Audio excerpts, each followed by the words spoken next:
Mari kita buka dalam kitab Yohanes 4.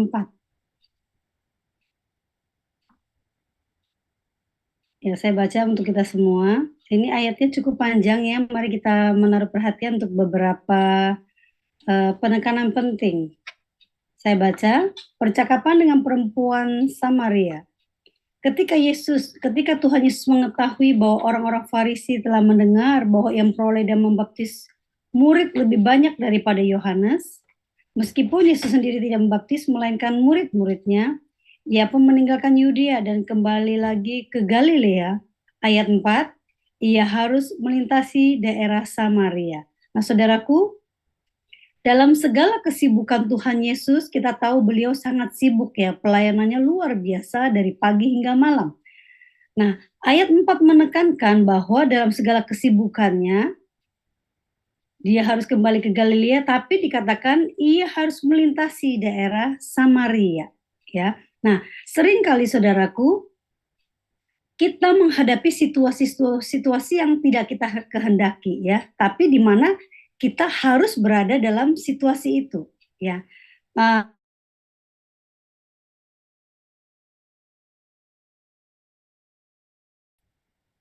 Saya pernah pulang kampung ya, pulang kampung. Lalu waktu itu ketika itu suami saya sedang sakit di Jakarta. Seharusnya dari kampung saya di Belitung saya harus dengan segera kembali ke Jakarta. Tapi waktu itu sangat sulit untuk mendapatkan tiket pesawat dan akhirnya saya dapat tiket pesawat satu-satunya. Tapi saya harus transit ke Bangka ya saudaraku ya. Meskipun saya belum pernah ke Bangka ya. Akhirnya transit, saya berkata kepada suami saya pasti ada maksud Tuhan sehingga saya harus transit di Bangka ya. Meskipun saya diharapkan dengan segera tiba di Jakarta karena waktu itu suami saya di opnam di rumah sakit. Nah, dalam perjalanan itu saya berkata, Tuhan, aku percaya dengan situasi ini bahwa Engkau mau aku menginjil begitu ya. Nah, memang puji Tuhan dalam perjalanan pulang itu ada seorang ibu muda di sebelah saya gitu ya.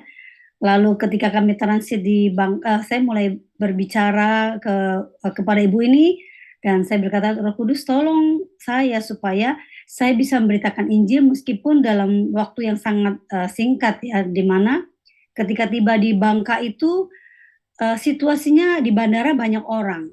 Jadi selalu bising gitu ya, banyak orang. Lalu akhirnya saya kata, ayo kita pergi makan, makan siang ya. Lalu di tempat yang sepi kami berdua, saya mulai menginjili ibu muda ini ya saudaraku ya. Jadi di mana saya berkata bahwa kadang Tuhan menghendaki menempatkan kita pada situasi yang tidak kita harapkan, tidak kita inginkan.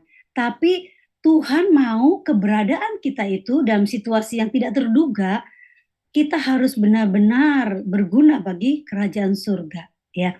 Nah, di situ saya mulai mau ini waktu itu saya baru selesai ikut pelatihan ini ya, penginjilan di Harvest Academy angkatan 45 saya. Nah, di situ saya merasakan sungguh api penginjilan saya berkobar dengan luar biasa dan saya bisa dikatakan rasa takut saya itu sangat sedikit sekali ya, tapi gairah saya, semangat saya, api di dalam diri saya, api penginjilan itu berkobar sangat besar ya. Lalu saya menginjili ibu ini dan saya mendengar apa yang menjadi masalahnya, keluhannya ya. Jadi singkat cerita, saya mendoakan dia karena dia ada masalah, dia mengalami ancaman terlibat dengan orang-orang yang melakukan okultisme. Lalu saya berdoa, saya bilang hanya Yesus yang bisa melepaskanmu dari ancaman ini, dari masalah ini. Lalu setelah itu kami berpisah dan itu pertama kali first time ya, saya meminta nomor WA-nya ya. Sebelumnya saya takut minta nomor WA, nomor kontak orang yang baru saya jumpai.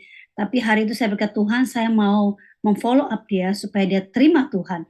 Lalu seminggu kemudian saya terus bawa doa dan seminggu kemudian sore hari dia WA saya, dia bilang, Kak aku boleh nggak cerita gitu ya. Akhirnya saya bilang saya telepon kamu. Lalu saya telepon dia dan akhir dari pembicaraan kami dia mau terima Tuhan Yesus. Puji Tuhan, Tuhan Yesus dahsyat saudaraku ya. Saya sungguh melihat bahwa oh Tuhan ini maksud Tuhan ketika Tuhan mengizinkan saya untuk saya bisa transit di Bangka sekali-kalinya, sepanjang hidup saya baru pertama kali ya. Tapi sungguh saya berkata, saya menyaksikan kepada suami saya, kepada anak-anak saya bilang, "Tuhan itu dahsyat." Jadi dalam keadaan apapun yang mungkin kita perlu dikejar waktu, tapi Tuhan mengizinkan kita terhenti sejenak, pasti Tuhan punya maksud baik ya. Paling tidak kita berguna bagi kerajaan surga dan kita melakukan kehendaknya ya saudaraku. Tadi saya bacakan ayat yang keempat ya. Saya percaya ini tidak asing buat kita semua ya. Nah, lalu ayat kelima, maka sampailah ia ke sebuah kota di Samaria yang bernama Sikar, dekat tanah yang diberikan Yakub dahulu kepada anaknya Yusuf. Di situ terdapat sumur Yakub. Yesus sangat letih oleh perjalanan, karena itu ia duduk di pinggir sumur itu hari kira-kira pukul 12, ya 12 siang ya tentunya ya di sini ya. Karena dikatakan ayat 7, maka datanglah seorang perempuan Samaria hendak menimba air. Saya percaya pasti wanita ini tidak menimba air jam 12 malam ya, gelap ya. Nah, kata Yesus kepadanya, "Berilah aku minum." Ayat 8, sebab murid-muridnya telah pergi ke kota membeli makanan. Nah, ayat 9 kita perhatikan di sini, maka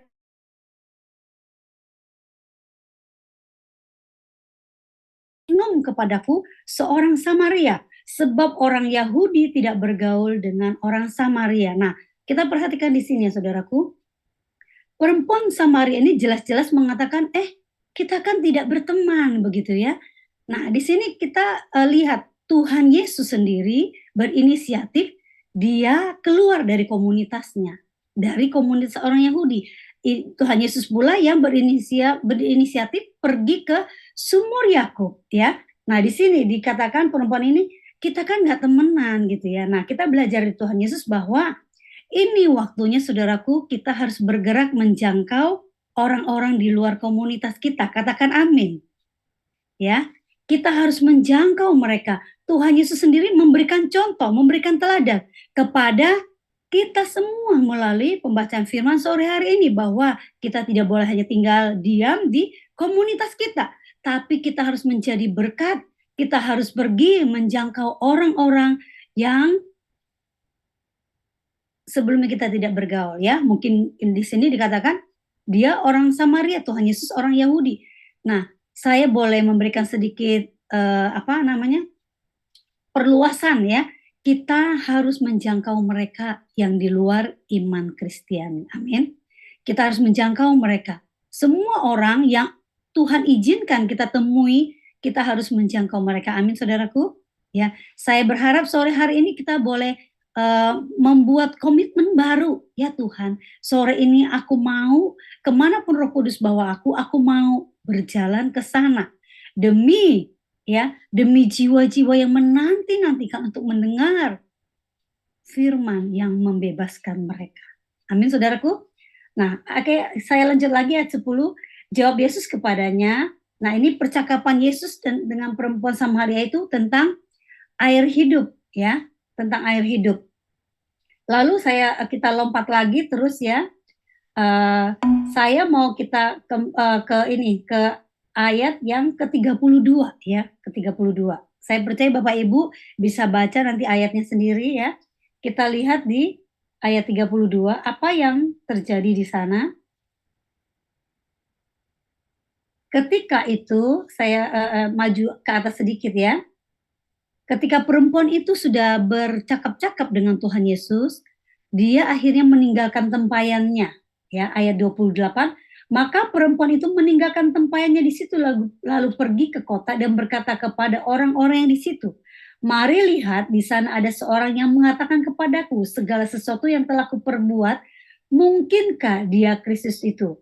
Maka mereka pun pergi keluar kota lalu datang kepada Yesus.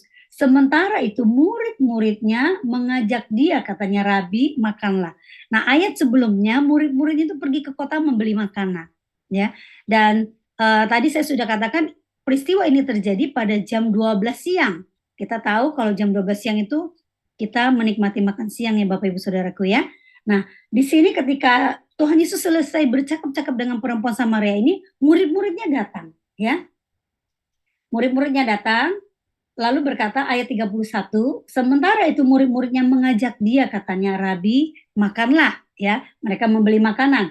Ayat 32 kita perhatikan di sini, akan tetapi ia berkata kepada mereka, kepada murid-muridnya, "Padaku ada makanan yang tidak kamu kenal." Nah, Bapak Ibu Saudaraku, kalau bicara soal makanan nih ya, misal ya, contoh, bukan contoh sih, ini sudah terjadi ya, bulan September yang lalu kan kita ada KKR ya, KKR yang wah luar biasa lawatan Tuhan terjadi di GBI Metro Permata. Kita dengan Pak Vincent kolaborasi dengan semua leader-leader yang ada di Harvest ini ya. Saya dengan Bu Epi dan beberapa ibu-ibu yang lain kan mengurusi konsumsi. Nah, bicara soal konsumsi kan kita pasti cari makanan yang enak ya, betul ya Bapak Ibu ya? Ya, pasti kita itu senang sekali kalau orang memberikan makanan yang cocok dengan selera kita. Nah, di sini Tuhan Yesus berkata begini, "Padaku ada makanan yang tidak kamu kenal, Bapak Ibu Saudaraku." Tuhan Yesus berkata kepada murid-muridnya, "Kamu belum pernah kenal makanan ini." Wah, kalau kita pasti penasaran ya, apaan tuh guru gitu ya? Apaan itu Tuhan? Makanan apa yang tidak kami kenal ya? Nah, ayat 33 dikatakan di sini, maka murid-murid itu berkata seorang kepada yang lain, adakah orang yang telah membawa sesuatu kepadanya untuk dimakan?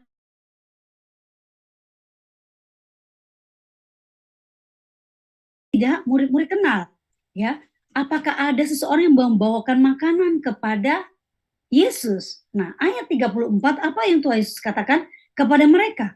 Tuhan Yesus berkata, "Makananku ialah melakukan kehendak Dia yang mengutus aku dan menyelesaikan pekerjaannya." Saudaraku, di sini Tuhan Yesus mau berkata kepada murid-muridnya, makananku, sesuatu yang sangat kita sukai, yang kita makan tentu yang sesuai dengan selera kita, yang enak tentunya ya. Nah, di sini Tuhan Yesus mau berkata, makananku yang menjadi kesukaan Tuhan Yesus ya, yang dia benar-benar nikmati adalah melakukan kehendak Dia yang mengutus Tuhan Yesus. Apa itu kehendak Dia? Kehendak Tuhan pada saat ini Tuhan Yesus berkata adalah supaya wanita perempuan Samaria itu diselamatkan, saudaraku. Ya. Nah, ini Tuhan Yesus memberikan contoh bagaimana dia keluar dari komunitasnya demi satu orang perempuan Samaria.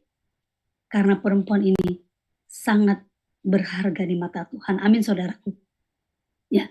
Oleh sebab itu Tuhan Yesus meninggalkan segala kesibukannya dan dengan sengaja ayat 4 mencatat ia harus pergi ke sumur Yakub supaya dia menjumpai perempuan itu dan menyampaikan kabar baik ya, supaya wanita ini mendapatkan air hidup yang mengalir dalam dirinya dan itu aliran-aliran itu membawa kehidupan, membawa kesembuhan bagi banyak orang. Nah, saudaraku, Tuhan Yesus di sini mau mengatakan bahwa makan siangku itu tidak begitu penting dibandingkan oleh melakukan kehendak Bapakku yang di surga. Amin, Bapak Ibu.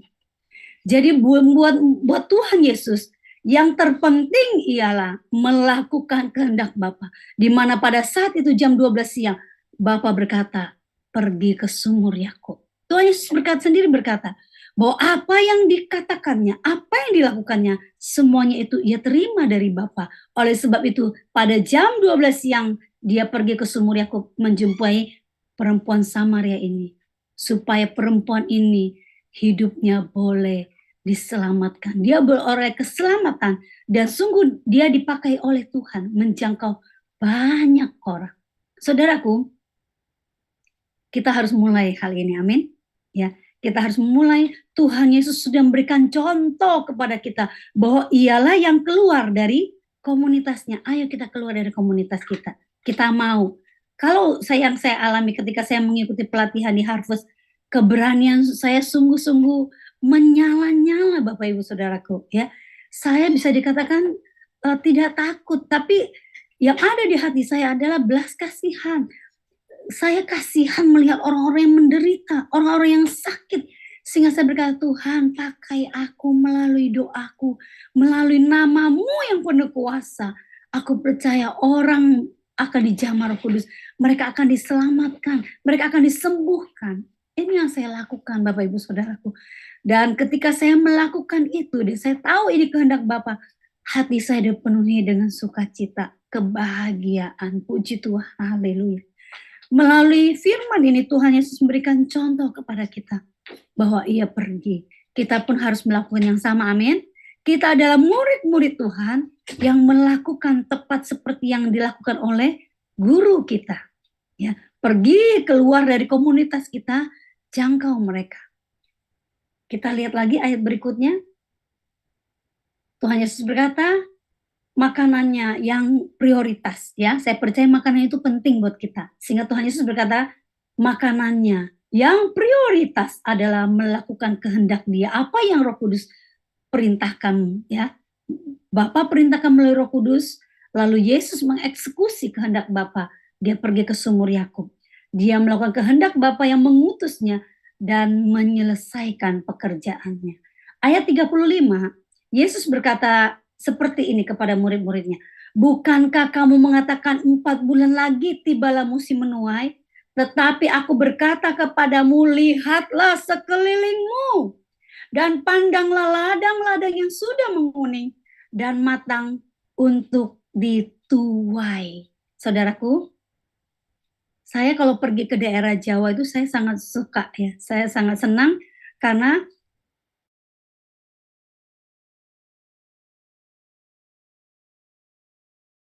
apalagi yang sudah menguning, bulir-bulirnya itu sudah berisi penuh, ya. Karena di kampung saya sejak saya kecil saya tidak pernah melihat sawah. Nah, saudaraku, kalau kita melewati sawah-sawah itu kita bisa melihat, oh ini sawah yang baru disemai, ya, baru ditanam. Ini sawah yang sebentar lagi akan dituai, akan dipanen gitu, ya. Dan ketika kita melihat petani-petani sedang menuai tuaian ini yang sudah menguning, mereka dengan semangat, dengan sukacita, ya. Nah, apalagi kita, saudara-saudaraku, ya, kita tidak akan melihat tuaian itu menguning, ladang itu menguning kalau kita tidak datang ke ladang itu, ya. Kalau kita datang, misalnya sering saya alami dengan suami saya berkata begini, kalau ada orang undang kita ke rumahnya atau ada seseorang ngajak kita ketemu, kita harus datang. Kenapa? Saya bilang inilah kesempatannya untuk kita menghadirkan kerajaan Allah, ya. Kadang ada orang-orang dari misalnya kantong pemerintahan gitu, ya, mengundang suami saya untuk menyampaikan firman. Saya bilang, datang dan tancapkan patok-patok kerajaan Allah di kantor itu, di area itu, di wilayah itu, ya. Kita mau mengundang hadirat Tuhan untuk datang, Roh Kudus datang melawat jiwa-jiwa yang ada di sana. Nah, saudaraku, dari pengalaman kami, ya, kami sangat bersuka cita. Ada orang-orang, bapak-bapak yang tiba-tiba mengundang kami, Pak, monggo ke rumah kami, kita makan malam gitu, ya. Kami datang dan dengan obrolan ini setelah kami dilatih di Harvest, wah sungguh suami saya sekarang ini lagi on fire, ya. Berkobar-kobar dimanapun, ketemu dengan orang, pasti ajak bicara, tawarkan doa, beritakan Injil, ya. Nah, yang kami alami ketika kami diundang orang dari obrolan biasa, ya, Roh Kudus itu bekerja luar biasa dahsyat. Orang ini, bapak ini nih ya, seorang Hindu. Dia bisa berkata, bagaimana ya Pak caranya mengenal Tuhan? Saya bilang, aduh Roh Kudus terima kasih. Terima kasih, Roh Kudus sudah bekerja. Dia sudah berjalan di depan kita. Dia sudah menjamah orang ini, sudah melawat ini. Kami datang hanya menuai Bapak Ibu Saudaraku. Dahsyat Tuhan, ya. Jadi lalu suami saya berkata, Pak, begini loh. Sama seperti kalau kita menghampiri teman kita, kita mendekat, ya. Dengan Tuhan juga seperti itu. Kita datang kepada Tuhan, undang Tuhan masuk dalam hati kita. Lalu suami saya berkata, Bapak mau saya bantu, saya tuntun, saya ajak doa, mau untuk terima Tuhan. Nah, saudaraku, dari beberapa pengalaman saya mau berkata kepada kita, selama kita tidak bergerak, selama kita tidak keluar dari komunitas kita, selama kita tidak menghampiri mereka dan tidak mendengar apa yang menjadi isi hati mereka, pergumulan mereka, mungkin banyak orang itu sudah rindu mau terima Tuhan, tapi tidak tahu bagaimana caranya, ya. Nah, itulah sebabnya Tuhan Yesus memberikan teladan ini, contoh ini, supaya kita sebagai murid-muridnya, kita pun keluar, menjangkau mereka. Amin, saudaraku. Jangkau mereka. Kalau pengalaman saya nggak mau pusing lagi. Sejak saya dilatih di Hafiz Academy, saya cuma berkata, ya Tuhan, saya mau. Kemanapun Tuhan bawa saya mau. Ya. Dan ketika saya ketemu dengan orang, saya berkata, bukan keberanian dalam diri saya, bukan. Saya jujur, saya orangnya tidak mau pusing dengan urusan orang ya. Saya nggak mau repot. Tapi ketika Roh Kudus menjamah saya, Roh Kudus mengingatkan saya betapa jiwa-jiwa ini akan binasa. Karena keselamatan itu hanya ada di dalam Yesus. Amin, saudaraku. Oleh sebab itulah saya mau. Saya berkata, saya mau Tuhan. Saya mau. Nah, ketika kita berbincang-bincang dengan orang, kita mengerti, oh, ini ladang yang telah menguning, saudaraku. Tinggal kita tuai, ya. Kita bawa apa itu? Arit, ya. Kita potong itu bulir-bulir padi yang sudah ranum, yang sudah penuh, ya. Padi yang sudah siap dituai. Itu bagian kita, saudaraku.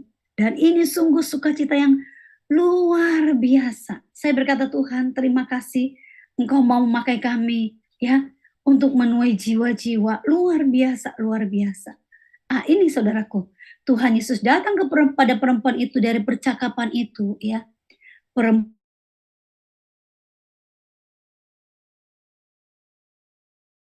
Tuhan itu tuh bekerja luar biasa ya. Satu langkah kita mengerjakan banyak hal ya.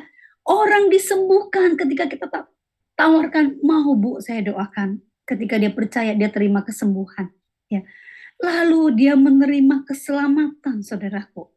Kita tidak tahu apa yang sanggup Tuhan kerjakan melalui doa kita.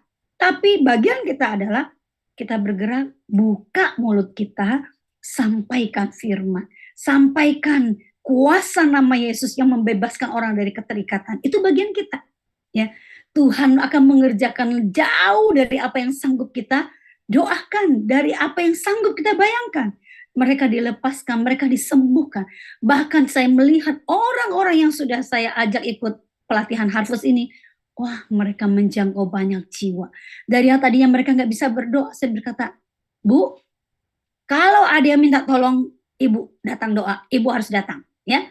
Nggak usah takut. Dia berkata, Bu, saya dipanggil ke komunitas orang Betawi. Saya takut. Saya bilang, nggak usah takut. Ibu diundang kan, datang saja, minta tuntunan Roh Kudus. Roh Kudus, tolong aku, ya. Dan dia berkata, luar biasa Bu, meskipun aku menghadapi banyak masalah, tapi Tuhan pertemukan dengan aku dengan orang-orang yang benar-benar butuh Tuhan Yesus. Dan disitulah dia menyaksikan mereka mengalami kesembuhan. Ini ibu yang sederhana banget ya, tadinya nggak bisa berdoa, tadinya penuh dengan masalah, tapi sekarang dia pergi kemana-mana membawa kuasa nama Yesus. Oke saudaraku, kita lihat lagi di sini ayat 35 tadi saya baca ya.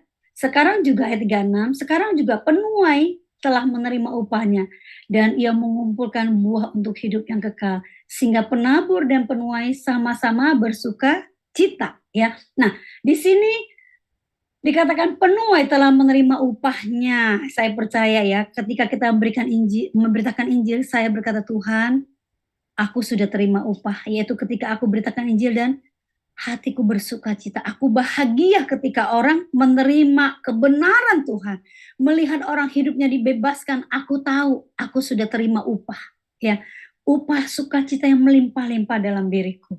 Nah, di sini dikatakan menerima upahnya dan ia mengumpulkan buah untuk hidup yang kekal, saudaraku. Jadi apa yang kita lakukan sekarang ini bukan hanya bersifat sementara, tapi Alkitab mencatat bahwa kita mengumpulkan buah untuk hidup yang kekal, saudaraku. Ya, luar biasa Tuhan.